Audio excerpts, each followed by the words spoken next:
Good morning. Denise Dryden. I'm out here on Bainbridge Island doing my weekly Sunday morning video, and today we're going to talk about why we rebel. What does rebellion look like? Where does it come from? And it's fun. I loved putting this one together because it went a different direction than I thought it was going to go. It always does. You know, I think I'm going this way, and then it sort of like takes off. So I'm going to start with the definition of what a rebel is. So it's someone who rises in opposition, is someone who refuses allegiance to, resists, or arises against, and I thought this was kind of slotted, against a government or a ruler of a country. It is someone who resists or refuses. And so, you know, I love the rebel, and I think sometimes I'm a rebel, but I'm not as much of a rebel as many men and women I know, right? So I thought of this card because I've been incorporating a lot of tarot. So this is the Emperor card in the Osho Zen, and if you notice, he's sort of this Celtic man. He's got an eagle on his shoulder. He's got all of the colors of all of the elements, and he's breaking through these chains. So the Emperor's the pioneer. He's the discoverer. He's the initiator. He's the one who opens new doors. He creates action. He expands. He exchanges things, right? And he breaks things apart. And this is kind of the rebel energy, right? Which is, you know, that doesn't work for me. I'm going to go do something different. And then I thought about another kind of rebel that came up a lot yesterday when I was reading tarot cards, and it was kind of fun. So look at this one. This is the Shakti energy. This is that blue sort of indigo, or that spiritual goddess coming out from within and starting to show you who you really are, right? And again, you know, this is someone who's guiding you forward, who's releasing what no longer serves you, who's starting to sort of clear the decks for this kind of beautiful energy to arrive, right? And getting rid of what is no longer needed. And so I started to think, which direction can I go here? And what came up was, let's spend some time on the highly sensitive person. Let's spend some time bringing HSP skills into this, because the HSP is observant. They're intelligent. They feel and they react to the scene, what they've heard. They react to what's unseen. And what you can't even hear, but they know it, right? They read people, they read environments, they're creative, they're multi-dimensional beings, right? So what's happening is the sensitive is picking up on things that the average normal, you know, day-to-day work person, or person doing their life, right? Not work person, doing their life, isn't paying attention to. Some people can like listen to that rat-tat-tat of a construction site next door, and they sort of acclimate to it and get used to it. But with someone who's highly dimensional and reactive, that can be an irritating noise. It kind of scrambles access to all of their different intelligences. So when there's this strong emotional awareness, that's when the empathic skills come over, which is where they highly attune to, oh, I can feel kids in the classroom. I can feel what mom and dad are doing. I can feel what my partner is experiencing. I can feel what my child is experiencing. So what if, when there's this action to rebel, we're having a reaction to something that's seen or felt or witnessed? And when we're looking at someone who's rebelling, what if we aren't seeing what they're reacting to, right? So sometimes there's this idea that a kid, you know, who shuts down the entire family at an amusement park and refuses to get on a ride has something wrong, as opposed to, what if that kid can see something and they're just not going to go on there? Or the one who won't go into a certain family situation when there are family members, grandparents, aunts and uncles, cousins, you know, or the way that they gather, and says, no, I'm not putting myself into that, and I refuse to go. Or a kid who even quits a sports team, and you're like, no, you commit to the season. You do not, you're not a quitter, and you're like, yeah, that coach is kind of toxic, and I'm not doing that. So what if there's knowledge and there's information that's very plain to the sensitive, very plain to the creative, very plain to the empathic kid or person, that we need to start honoring? So I've worked for the last 25 years with teens and young adults in family systems who have their kids in a program. And the program could be for a lot of reasons, but the things that kept coming up all the time when I was writing this is that there's been school refusal. I'm not doing it. I'm not going to college. I'm not going to finish high school. I'm not going to take that class. I'm not going to finish my junior year of high school. I'm not going to take the SATs. School struggles, even sort of refusal to go along the educational tracks that the parents are hoping and anticipating that they're going to do. When there's forced cultural or religious issues where the parents are wanting them to practice the family religion and the child is saying no, and there's expectations around that. When there's enormous political dissonance, when one parent or both parents have one belief system in political leadership and the child doesn't align with that at all and feels like the entire house has become a political environment. Or refusals of any kind of gender fluidity, any kind of adaptation to wanting to experiment, wanting to explore, wanting to understand the gender and embodiment issue, right? So much of this work, when I'm doing family systems, is around, our institutions. It's around the way that we work and create financial support, the way we do religion, the way we do education, the way we do politics. So when we go back to this HSP skill set where we're looking at feeling and seeing and hearing, and what happens when there's truths there that are disparate with what we know for ourselves to be true for us, when they're out of alignment, when there's dissonance, or when there's resonance. And what happens when we can feel those two, and when we feel this, we do something about it.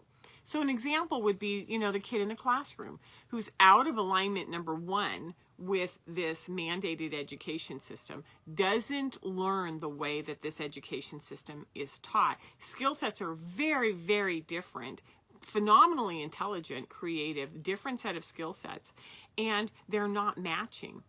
And another example would be something I experienced in every class I ever took, which was I can read people, and I'm reading the teacher, and I'm like, man, she's one pissed off lady, and she's got a couple years till she retires, and she doesn't want to be here, and she is not nice, and I'm entrusting her with an entire year of sitting in a classroom, and then it becomes this, oh, this is going to be a bad year, right? Which is good, because it was a bad year for me, but it also meant it was going to be a really bad year for her, because I hated that class. That's where the rebel would come out, was when the teachers weren't present, when the teachers weren't able to see some of these other gifts. So that, when the teacher can't see what the child really needs, or the child can see that personal story, those personal betrayals that are all over their energy. And there's a disalignment, there's a disengagement. And so, when this happens, when a kid is out of alignment with school, they act out. They turn into the class clown. They sit and they draw in the back of the class. They sit away so that they're invisible. These are all ways that they say, like, I am not participating in this. So rebel has a lot of different ways of being able to look at it. So being a rebel is about seeing what's not working and initiating something different, right? Where's my little, here he goes. My emperor, initiating something different, going towards something that needs to happen. So it's refusing to follow old thoughts, old beliefs, old practices, old patterns of behavior, old expectations. It's like, nope, not doing it. You can't make me. And it's a refusal to pretend to go along with the rest. Like, no, this is not working for me. Okay. So the rebel simply can't. The rebel can't pretend or acquiesce. So we have this really beautiful example of how this plays out in our generations.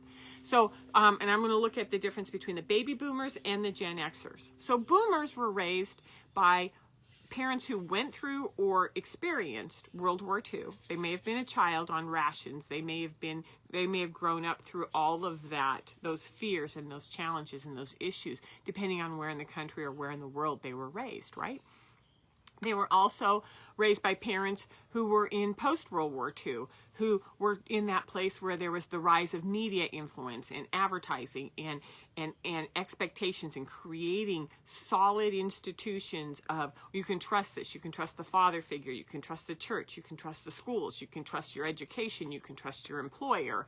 You know, all of these things that were just kind of locked in and fed to us, you know, decade after decade, 1945, 1955, all the way to 1964, right? So it was drilled in that you should follow. Now, I'm in that generation, and I knew a lot of kids, and I was one of them, who didn't fit in to a lot of those expectations. And so we all had different forms of rebelling. Now, when we go to the Gen Xers, who are 1964 to 1980, you know, or 85, it's sort of like this, they're born into the rise of women going back to work, where their divorce rates were increasing. There was Vietnam and wars on television, bombings, you know, people on fire all the time. There were protesters.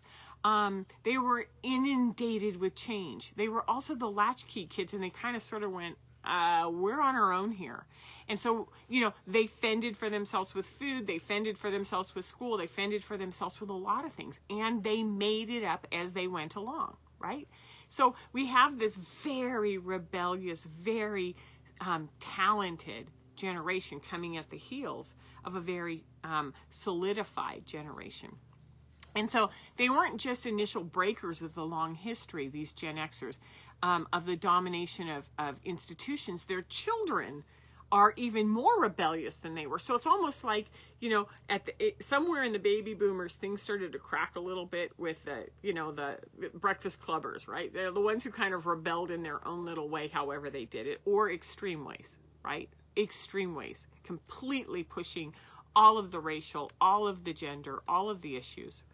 And yet we saw the walls start to crumble down in the Gen Xers, and then the children of the Gen Xers are rebels as well. So now we have kids 25, 30 years and younger who are unique learners. They require new ways of learning. Schools have been founded so that they can accommodate these vibrational learners, right?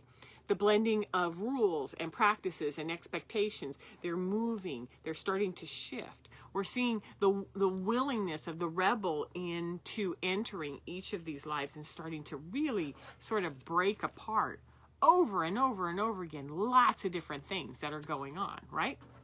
So basically, you know, from the Gen Xers forward, there's been this unwillingness to accept things at face value, to look at the parent or the teacher or the religious leader or the politician as like, no.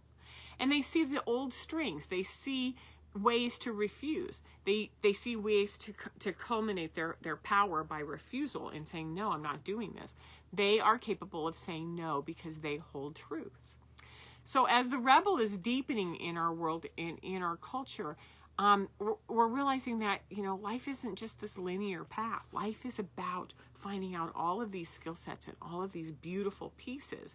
And since we are all rebels in our own way, I thought I would go through a really quick list of 6 things that we could look at when addressing what happens when this inner rebel starts to sort of rumble things, right? So, number 1, get curious. I'm going to grab my piece of paper.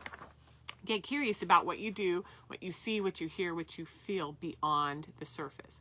Many of us have broader energetic skills that are coming online. Start to get curious about those. What's going on? What's my inner perception? Number 2, spend some time exploring your own inner world. Your inner world is vast. It's bigger than the outer world. But you got to go in there and you got to go, what do I like? What don't I like? What is my world telling me about what matters? And how do I find it? Through solitude, through nature, through getting quiet. Number 3, explore why you people please. Explore where you get locked into hoping that if you do this, then someone will be happy, and you acquiesce, or you cave into programming or conditioning because you don't want to rock the boat, because you want to make other people happy. Or what happens to you? And what happens to the relationship when you say no? Get curious about that.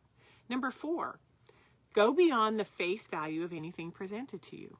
I like the idea of going to something and then looking up underneath the carpet, sort of lifting the flap and going, so I wonder why they're saying that. I wonder who is against that. I wonder why they're against that. I wonder who's for this and why they're for this. And so I start to explore, and I'm training my brain to come out and do a minimum of 3 different perspectives on something and go, this isn't lining up. And so then I'm really validating that inner knower of me, which is the things that are being presented on the outside have much more to it than anyone wants us to know. Number 5, if you're raising a child, do the same thing. Get curious about why they do things, why they don't.